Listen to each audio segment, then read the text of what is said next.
Hai guys, masih bareng Dava di sini dan kali ini ada sebuah cerita nyata lagi yang berkisah tentang 156 tentara Irlandia. Mereka ditugaskan ke Katanga, yaitu sebuah provinsi yang memisahkan diri dari Kongo untuk melindungi aset-aset kekayaan alam yang akan menjadi ladang bisnis oleh beberapa negara adidaya. Namun keadaan menjadi parah ketika banyak tentara-tentara bayaran yang dikirim secara diam-diam. Sementara para tentara Irlandia ini sama sekali belum memiliki pengalaman berperang sebelumnya. Gimana cerita lengkapnya? Langsung aja guys, pasang headsetnya, jauhi tempat ramai dan dengarkan baik-baik. Ini dia ceritanya. Pada tahun 1961 telah terjadi perang dingin di wilayah Republik Kongo, tepatnya di Provinsi Katanga. Republik Kongo yang baru dibentuk menjadi daya tarik bagi beberapa negara dikuasa karena di sana banyak terdapat sumber daya alam uranium yang berguna bagi senjata berkekuatan besar. Perdana Menteri Kongo yang memang tak ingin kekayaan alamnya dimanfaatkan negara lain berusaha menentangnya. Namun keputusannya itu berakibat fatal baginya. Dalam suatu perjalanan, ia diculik oleh Jenderal Sombe beserta koalisinya dan pada akhirnya ia pun dibunuh. Karena kejadian itu, pihak PBB memutuskan untuk mengutus pasukan perdamaian demi menjaga stabilitas daerah tersebut. Irlandia, negara yang netral terhadap konflik wilayah manapun, akhirnya ditunjuk untuk mengirim pasukan. Kanner selaku perwakilan di hadapan petinggi negara lain mengungkapkan kalau negaranya akan melakukan yang terbaik untuk menjaga perdamaian di sana. Sementara itu di tempat lain, Komandan Pat Quinlan dengan perangainya yang tegas, dia pun menyatakan kalau suatu kehormatan bagi Irlandia untuk turun langsung berjaga, sekalipun mereka sama sekali belum pernah terjun dalam peperangan. Ia memberikan arahan sekaligus motivasi semangat agar para pasukannya siap siaga saat nanti menjalankan tugas di lapangan. Berita mengenai diturunkannya pasukan perdamaian oleh PBB telah sampai di telinga Jenderal Sombe. Di hadapan wartawan, ia mengungkapkan kalau ia dengan senang hati akan menyambut utusan tersebut. Walaupun di balik itu, Jenderal tampak kurang senang karena takutnya Irlandia mempunyai misi lain di luar perdamaian. Karena menurutnya saat ini Kongo mampu menangani masalahnya sendiri tanpa campur tangan dari negara lain. Sebenarnya Irlandia memang punya strategi sendiri. Pada dasarnya semua tentang politik. Namun Irlandia bukan ingin ikut campur dalam perang itu, melainkan mereka ingin pengakuan dan penghargaan dari negara-negara lainnya atas jasanya di Kongo nanti. Hal ini terlihat saat atasan Kanner memerintahkannya untuk terjun langsung ke Kongo dan memantau langsung untuk menunjukkan kepada dunia mengenai keterlibatan Irlandia dalam misi perdamaian itu. Datangnya Irlandia tentunya menjadi sebuah ancaman bagi Jenderal Sombe. Ia langsung meminta bantuan kepada pihak industrial Prancis dengan alasan untuk berjaga-jaga jika suatu saat PBB mengganggu gugat mengenai pertambangan mereka di sana. Pihak koalisi Prancis tentu tak mau pertambangannya sampai terganggu atau lebih parahnya diambil alih oleh negara lain. Akhirnya dia pun memutuskan akan menurunkan 1.000 tentara bayaran untuk berjaga. Beberapa hari kemudian, tentara Irlandia sampai juga di markas PBB yang berada di Jedotfield. Namun Komandan Pat sedikit terkejut karena kamp PBB ini berada di tanah lapang dan begitu terbuka dari segala sisi. Tentu saja ini akan sangat berbahaya karena semua aktivitas mereka bisa terpantau dengan mudah. Sebagai persiapan, Pat pun memerintahkan anak buahnya untuk menggali parit sebagai garis pertahanan. Masih di hari yang sama, Kanner juga sampai di Bandara Elizabethville, Katanga. Ia sudah siap dengan membawa misi untuk mengatasi segala masalah yang dilakukan oleh Jenderal Sombe. Dia pun memerintahkan beberapa pasukan yang ada di Elizabethville untuk segera melaksanakan operasi mortor, yaitu operasi yang bertujuan merebut beberapa bangunan yang dikuasai oleh Jenderal Sombe. Keesokan harinya, para pasukan Irlandia ini mulai bekerja mempersiapkan kamp mereka. Namun, salah satu dari mereka tak sengaja melihat seorang tentara bayaran sedang memantau mereka dari kejauhan. Seolah mendapat firasat buruk nih guys, Komandan Pat lalu pergi ke gudang amunisi untuk melihat segala perlengkapan senjata.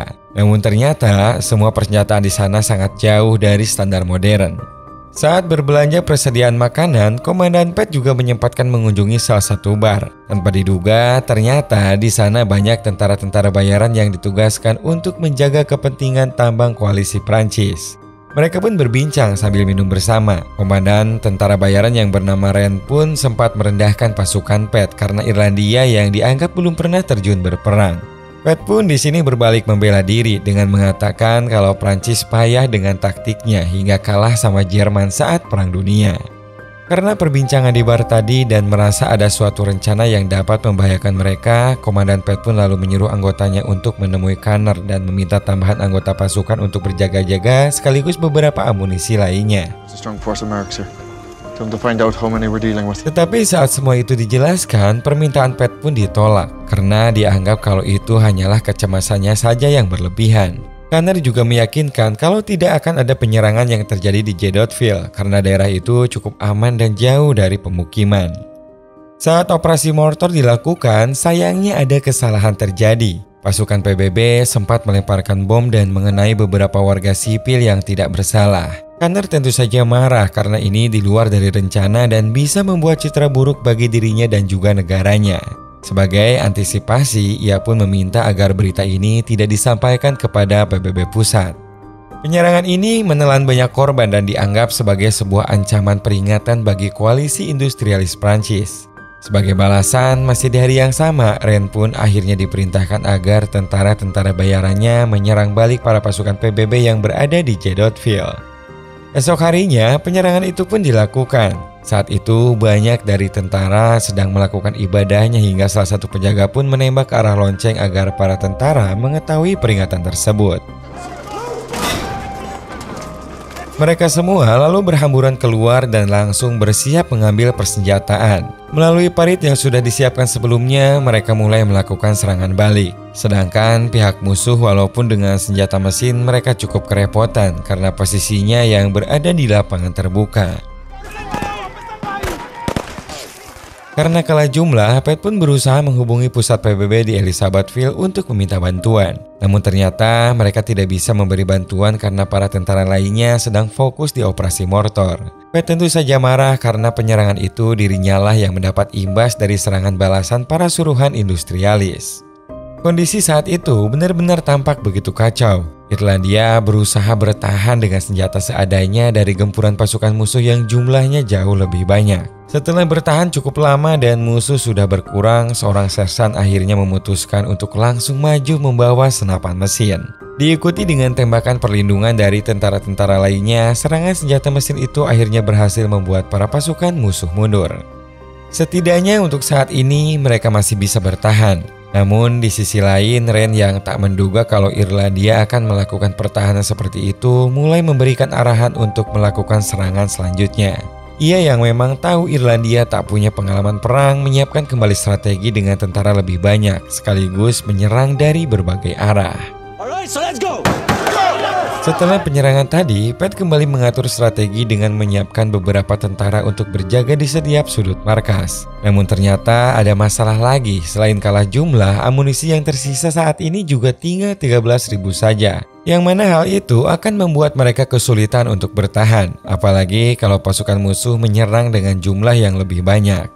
Pat masih berusaha untuk meminta bantuan ke pusat. Saat itu ia pun tersambung dengan Kanner. Namun Kanner lagi-lagi hanya menyarankan agar Pat jangan terlalu panik. Tentu saja Pat pun marah mendengarnya karena dia sendiri yang merasakan bagaimana kondisi di lapangan dengan perlengkapan dan juga kurangnya jumlah pasukan. Kanner pun tetap tak bisa memberikan bantuan dengan alasan para tentara lainnya sedang fokus dalam operasi mortor. Masih di hari yang sama, penyerangan kembali terjadi. Semua orang langsung berlarian ke posisinya masing-masing. Ren kali ini menyerang dengan membawa pasukan yang lebih banyak. Irlandia benar-benar dibuat panik dengan baku tembak yang tak seimbang itu. Namun beruntung, Komandan Pat melihat adanya seorang bersetelan jas putih yang dianggapnya menjadi biang dari tentara bayaran ini. Setelah diperintah, Brand si sniper tanpa menggunakan skop langsung saja menembakkan senjatanya. Melihat akan hal itu, para tentara bayaran pun mundur dan mengajukan gencatan senjata. Saat Pat dan Ren bertemu, mereka berdua saling menyarankan agar menyerah. Namun keduanya tetap menolak dengan alasan yang sama, yaitu akan tetap menjalankan sesuai yang diperintahkan. Ren di sini meminta izin agar selama gencatan senjata, ia diberi akses untuk membawa seluruh pasukan yang terluka dengan ambulan. Pat tentu saja memberikan izin selama mereka tak melewati garis pembatas. Namun ternyata itu hanyalah taktik Ren saja untuk menyiapkan penyerangan selanjutnya. Karena tak lama kemudian, ledakan demi ledakan mortir terus menghujani hingga membuat para tentara Irlandia panik menyiapkan perlawanan. Irlandia tak mau kalah, mereka menyiapkan mortir untuk menyerang balik. Dan tak lama kemudian penyerangan itu berhasil dan pasukan musuh mundur setelah mortir mereka hancur. Berita mengenai korban operasi mortor akhirnya terdengar juga sampai kepada PBB. Perwakilan dari negara lain menganggap kalau Irlandia tak mampu menciptakan perdamaian dan malah membuat kondisi semakin memanas. Pada akhirnya, Sekjen PBB pun turun tangan akan langsung datang ke Katanga. Sebelum sampai, dia pun meminta Kanner untuk segera mengundurkan diri dari jabatannya karena sudah membuat suasana menjadi tak terkendali. Sayangnya, dalam perjalanan itu, pesawat Sekjen PBB itu ditembak dan jatuh dengan tragis. Malamnya, Kanner dan Sombe melakukan pertemuannya secara pribadi. Kanner pun mengatakan ingin menyudahi dan berdamai dengan segala penyerangan yang sudah mereka lakukan. Tetapi Sombe malah menuntut untuk sebuah pengakuan terhadap dirinya sebagai presiden sah Katanga di mata PBB. Karena mereka menyatakan telah memisahkan diri dari Kongo. Sombe juga rupanya sudah mengetahui mengenai operasi mortor yang ingin mengincar para relasinya dan menganggap bahwa PBB kini sudah terlalu agresif. Executed my loyalists. Sementara itu, di sisi lain tiba-tiba penyerangan kembali terjadi. Sebuah mortir dilontarkan mengincar gudang persenjataan mereka yang semakin menipis. Semua pasukan pun berpencar untuk mengamankan senjata-senjata yang tersisa. Tak sampai di situ saja, paginya mereka menemukan seekor hena yang mati karena meminum air dari tangki mereka yang ternyata sudah diracun. Mereka kini semakin penuh dengan keterbatasan, apalagi saat mengetahui bahwa bala bantuan tidak bisa sampai karena telah diserang oleh tentara bayaran saat sampai di jembatan. Pat semakin bingung dengan langkah selanjutnya, apalagi bantuan itu satu-satunya harapannya untuk bisa mendapatkan persediaan amunisi. Dalam kebingungan, tiba-tiba pasukan musuh kembali datang lengkap dengan beberapa senjata berat. Pat dan juga anak buahnya harus bertahan dengan peluru-peluru yang tersisa tanpa bisa leluasa menyerang mereka yang terus maju. Entah apa yang terjadi, pasukan musuh seketika mundur dan menjauh dari area perang. Ternyata semua itu mereka lakukan karena tak lama kemudian serangan udara datang. Serangan udara barusan membuat banyak tentara terluka, bahkan Komandan Pat sendiri menjadi target sniper karena dianggap sebagai otak dari segala taktik penyerangan pasukan Irlandia. Namun untung saja ia masih selamat karena tembakan itu tidak mengenai jantungnya. Belum sempat mereka bernafas lega, tiba-tiba di kejauhan sana tentara bayaran terlihat dan datang dengan jumlah yang sangat banyak. Di tengah keterbatasan senjata, dia pun menyuruh seluruh anggotanya untuk mengumpulkan peluru-peluru kosong yang berserakan untuk diledakkan bersama bom nantinya. Mereka pun langsung menyiapkan pertahanan, sementara seorang tentara menaruh bom dalam kotak yang berisi selongsong peluru. Setelah semua siap dan pasukan musuh sudah mendekat, bom itu pun diledakkan. Semua tentara langsung mengambil senjata-senjata dari pasukan musuh yang sudah mati, sementara di kejauhan sana, Ren pun bersiap melancarkan penyerangan tahap kedua. Penyerangan kembali berlanjut, bahkan mereka juga mendapatkan serangan dari udara yang membuat semua para tentara harus mundur ke pertahanan yang paling belakang. Saat itulah, saat mereka sudah benar-benar terpojok, Komandan Ren terdengar memanggil-manggil Komandan Pat.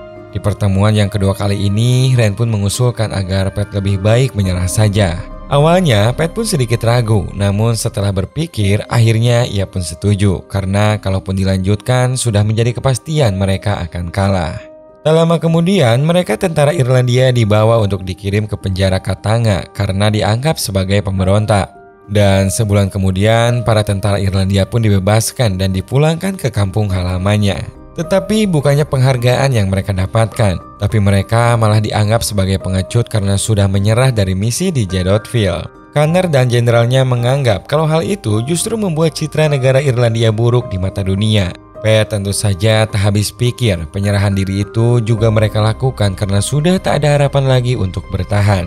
Akhirnya dengan emosinya, Pat langsung saja memukul jenderal itu, walaupun ia tahu apa yang dilakukannya ini akan berakhir dengan dipecat dirinya dari kesatuan.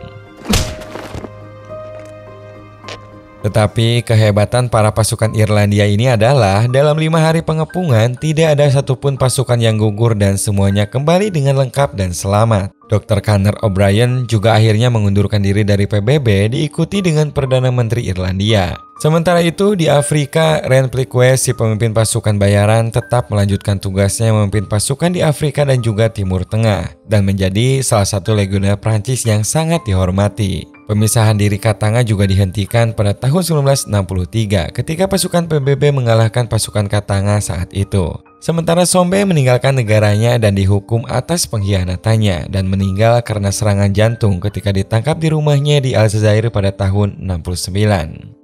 Dan akhirnya pada tahun 2005 kemarin, prajurit Camp Edgeworth dianugerahi sebagai pahlawan oleh pemerintahan Irlandia dan film ini didedikasikan untuk mereka.